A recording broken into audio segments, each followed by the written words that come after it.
अस्सलामुअलैकुम व्यूअर्स, क्या हाल चाल है? ठीक हो? उम्रे तो वापस आ गया माशाल्लाह अल्हम्दुलिल्लाह। तो अज आए बैठे हैं अपने दोस्तों के नाल तो हल्का फुल्का खाना खान।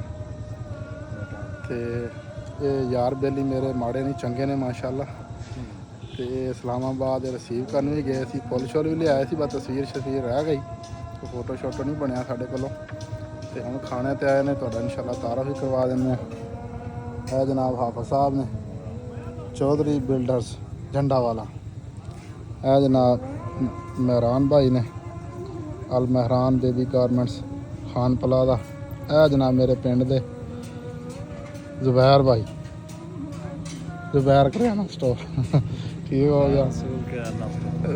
तो आपां वही माशाल्लाह जिमीदार भाई कई भोले वाले बेली। तो मैं जनाब इन्होंने दोस्तों का भी मशहूर शुक्रगुजार है माशाल्लाह। इन्होंने उत्थे रिसीव भी किया, खाना शाना भी खिलाया। तो हम भी माशाल्लाह बैठे हैं खाने ते। तो अल्लाह ताला जनाब इन्होंने खुश रखे, इन्होंने वास्ते नेक तमन्ना है।